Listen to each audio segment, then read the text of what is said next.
Hey there, friends. Hello and welcome. I am happy, thrilled, delighted to report that Charlie is home.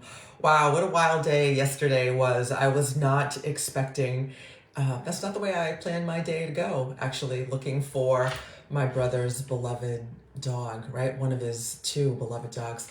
So, in case you missed it, not sure how you missed it because yesterday was all about Charlie. So my brother's German Shepherd mix went missing early yesterday morning. My brother lives on a property that has big woods, and Charlie and Hazel went into the woods in the morning, and only Hazel came back. Not sure how she managed to come back without her brother. So yesterday I heard first thing early in the morning, early for me anyway, that Charlie was missing and the search was on. I got up, got dressed, took my coffee, and promptly went to my brother's neighborhood to start looking, start scouring the woods and start looking for Charlie. And I'm so excited that he's back home, safe and sound now. And I'll tell you how that happened in just a moment. And so, but Charlie is a special story. And I want to share just a little bit of his story with you. And it just reminds me really of what I do, why I do it.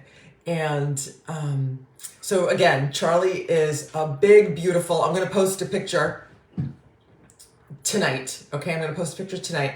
There's lots of pictures from Charlie yesterday. He's a big, beautiful German Shepherd mix. He's a rescue.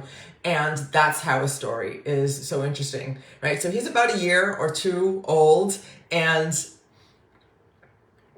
he was adopted by someone who I believe bought him as a puppy or rescued him as a puppy and brought him into an apartment. First mistake, right? Because he was going to grow up to be a big dog, which he did, and now he is, even though he's really young. So he got to be about 6 or 7 months old, right when a dog appears to be full grown, although still in puppy stage, and then he just didn't fit in the apartment anymore. Right? We should have known that. Anyway, we ain't mad at her because Charlie's journey brought him to our family.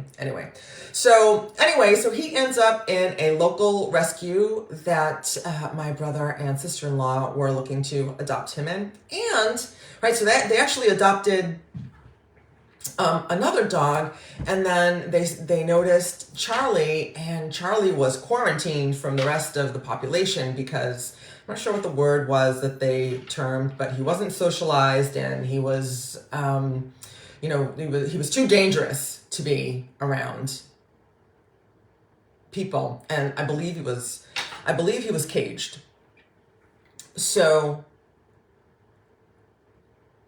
because he was being himself, a big, loud dog, right? He was labeled as this dangerous animal, was locked up in a cage, and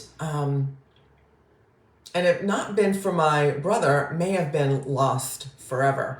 So anyway, while we're looking for Charlie yesterday, I'm really concerned about him. We're all really concerned about him because he's shy, right? So he has been training. I'm not sure how long he's been in the family, and he's really a wonderful, beautiful dog. But he's still not quite social, and he's learning to be around people. He's learning to get comfortable with having people be around him because poor baby was locked up and treated like he was dangerous. And it just led me to, Charlie's story just led me to believe about how the poor puppy couldn't be himself, right? He was just being himself. I think he's 85 or 90 pounds. He's got this loud bark, and he's just a big, beautiful dog, right? That's what dogs do. And he was being punished for being himself, and almost kept from a good home because the people who were supposed to be taking care of him didn't know any better. So, and that reminds us of us, right? Of like our human journey, right? So how many of us don't behave like our natural selves, whatever that is. Maybe you're loud and bold, or maybe you're quiet and shy. Maybe you like to be around lots of people. Maybe you don't like to be around people. Whatever your story is, many of us put ourselves in a cage because it's not safe to be who we really are. And we may not even know who we really are, because as soon as we come into this world, as soon as we're little, right, we're told to behave, don't show your emotions, be quiet, don't cry, be seen and not heard, and the list goes on and on and on. And we're put into this cage of who society thinks we should be, or who our parents and our family and our teachers and our employers think we should be. And we put ourselves in this box or in this cage, and then we can't just be ourselves, right? Which reminds me of the quote, one of my favorite poet, Rumi, which is, why do you stay in prison when the door is wide open, right? So for Charlie, he was in a literal prison, right? He couldn't just walk out of the door. My brother and sister-in-law had to rescue him, and I'm really grateful that they did. And I'll come back and finish Charlie's story in just a minute. But for us, right, we have this psychological prison. We have this emotional prison. We have this prison, this societal prison that we keep ourselves in.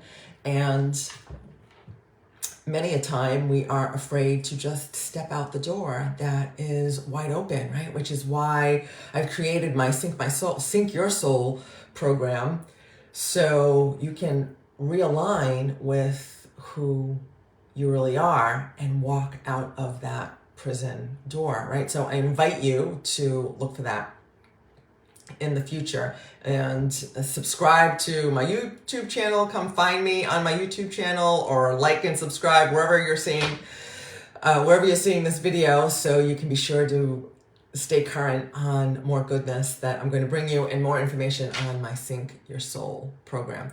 So, and back to Charlie, right? So Charlie went missing yesterday. We looked for him all day. The posts are all over social media. Thank you for all the love, support, the shares. I am so moved by how many people I don't even know that are in our human community stepped up and helped a friend, right? A human in need. Many of you, most of you, I don't even know. And I thank you from the bottom of my heart. I'm so grateful. I'm so grateful for your help and for the love and the outpouring that I felt yesterday as a result of all your help. And, right, so Charlie's home. How did Charlie come home, right? He was gone all day, all night. We were very worried, again, because he's shy, right? So he's really not fully acclimated and know how to act around people. So he still barks when strangers come around. He still barks when I come around, and he knows me. And, if I were skittish, I would be afraid of that big bark, but I'm not. I know that that's just who he is and what he sounds like. So Charlie we started the search again this morning, and sometime this afternoon, Charlie just showed up at home, right? He just found his way home. So, of which we are so grateful. And I'll be posting a picture about Charlie at home somewhere. All right. So look for that. Thank you again. And if you need help finding your way home, right? Home back to yourself, I invite you to follow me wherever you're watching me, and or come over and subscribe to my YouTube channel, where I plan to go live in the future.